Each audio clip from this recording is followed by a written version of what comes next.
పేదవాడి పక్షాన నిలబడతాం, ప్రజా గొంతుకై నినదిస్తాం. వాయిస్ ఆఫ్ వాయిస్లెస్, తెలుగువారి మనస్సాక్షి, సాక్షి టీవీ. సాక్షి టీవీ ప్రసారాల కోసం మీ స్థానిక కేబుల్ ఆపరేటర్ ని వెంటనే సంప్రదించండి. కాళేశ్వరంపై పీసీ ఘోష్ కమిషన్ నివేదికను ముఖ్యమంత్రి రేవంత్ రెడ్డికి సమర్పించారు అధికారులు. ఉప ముఖ్యమంత్రి భట్టి విక్రమార్క, మంత్రులు ఉత్తమ్ కుమార్ రెడ్డి, పొంగులేటి శ్రీనివాసరెడ్డి సమక్షంలో సీఎంకు నివేదిక అందజేశారు. నివేదికను అధ్యయనం చేసి పూర్తి సారాంశాన్ని తయారు చేసేందుకు కమిటీని నియమించింది ప్రభుత్వం. నీటిపారుదల శాఖ సెక్రటరీ, న్యాయశాఖ సెక్రటరీ, జీఏడీ సెక్రటరీ కమిటీలో సభ్యులుగా ఉండనున్నారు. నివేదికను అధ్యయనం చేసి పూర్తి సారాంశాన్ని ఈ నెల 4న రాష్ట్ర కేబినెట్ కు సమర్పించనుంది ఈ కమిటీ.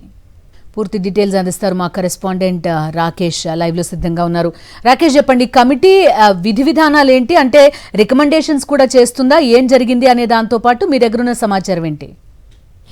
కాళేశ్వరం కమిషన్ నివేదిక సీఎం దగ్గరకు చేరుకుంది. అయితే ఈ నెల 4న మధ్యాహ్నం 2 గంటలకు తెలంగాణ కేబినెట్ సమావేశం నిర్వహించాలని నిర్ణయించారు. ప్రధానంగా కూడా ఈ కాళేశ్వరం కమిషన్ ఇచ్చిన రిపోర్ట్ పైనే ఈ కమిటీకి సంబంధించిన అంశాన్ని కేబినెట్లో చర్చించబోతున్నారు. అయితే దాదాపుగా 600 పైగా పేజీల నివేదికను కాళేశ్వరం కమిషన్ రిపోర్ట్ ఇచ్చింది. దీన్నంతా కూడా కేబినెట్లో చర్చించడానికి వీలు పడదు కాబట్టి దీనంతా కూడా ఒక నిపుణుల కమిటీ, 3 సభ్యులతో కూడిన నిపుణుల కమిటీకి ఈ కమిషన్ రిపోర్ట్ను సీఎం రేవంత్ రెడ్డి కొద్దిసేపటి క్రితమే అప్పగించారు. ఈ నివేదికను పూర్తిగా అధ్యయనం చేసి మినిమైజ్ చేసి ఒక నోట్ రూపంలో కేబినెట్కి ఇచ్చే విధంగా కూడా చూడాలంటూ కూడా ఈ కమిటీని నియమించినట్టుగా సమాచారం. దీనికి ప్రధానంగా కూడా నీటిపారుదల సెక్రటరీతో పాటు న్యాయశాఖకు సంబంధించిన అధికారులు, జీఏడీకి సంబంధించిన అధికారులను ఇందులో సభ్యులుగా చేర్చడం జరిగింది. వీరంతా కూడా ఈ 600 పైగా పేజీలో ఉన్న నివేదికను పూర్తి స్థాయిలో చదివి దీనంతా కూడా మినిమైజ్ చేసి చిన్న నోటు తయారు చేసి కేబినెట్ ముందుకు తీసుకొస్తారు. ప్రధానంగా కూడా కేబినెట్కు సంబంధించి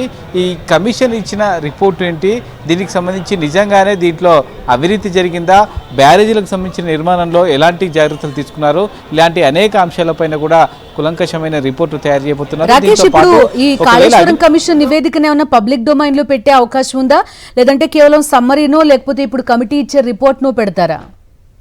ఖచ్చితంగా అలాంటి అవకాశం అయితే ప్రస్తుతం కనిపించట్లేదు. ఎందుకంటే కాళేశ్వరం రిపోర్ట్ను అసెంబ్లీలో పెట్టాలని మొదటి నుంచి కూడా అధికార కాంగ్రెస్ భావిస్తూ ఉంది. దీనిపైన సుదీర్ఘమైన చర్చ చేపట్టాలనేది కాంగ్రెస్ పార్టీ ఎత్తుగడగా కనిపిస్తోంది. దీనికి కారణం లేకపోలేదు.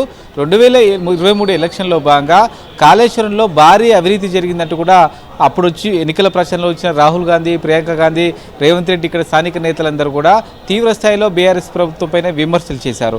ఇప్పుడు ఆ అంశాన్ని అంతా కూడా తెలంగాణ ప్రజలకు చెప్పాలంటే ఖచ్చితంగా అసెంబ్లీలో ఒక చర్చ చేపట్టి తెలంగాణ ప్రజలకు వివరించాలనేది కాంగ్రెస్ పార్టీ ప్రభుత్వం యొక్క ఆలోచనగా తెలుస్తూ ఉంది. క్యాబినెట్లో జస్ట్ సమ్మరీగా చర్చిస్తారు. ఆ తర్వాత ఈ నెల చివరిలో లేదా సెప్టెంబర్లో వర్షాకాలంకు సంబంధించిన అసెంబ్లీ సమావేశం నిర్వహించి ప్రత్యేకంగా 2 రోజుల పాటు కాళేశ్వరం కమిషన్ ఇచ్చిన రిపోర్ట్ పైనే చర్చించాలనేది ఒక ఎత్తుగడగా కనిపిస్తూ ఉంది. బీఆర్ఎస్ పార్టీకి సంబంధించిన వైఫల్యాలను ఎండగట్టేందుకు ఈ యొక్క నివేదిక ఉపయోగపడుతుందనేది కూడా కాంగ్రెస్ పార్టీ ఆలోచనగా తెలుస్తూ ఉంది. ఓవరాల్గా అయితే ఇప్పటికిప్పుడు పబ్లిక్ డొమైన్లో పెట్టకపోయినప్పటికీ అసెంబ్లీలో చర్చించిన తర్వాత కొన్ని కీ పాయింట్లు సమరీ రూపంలో పబ్లిక్ డొమైన్లో పెట్టే అవకాశం అయితే కనిపిస్తూ ఉంది. Okay Rakesh, thank you.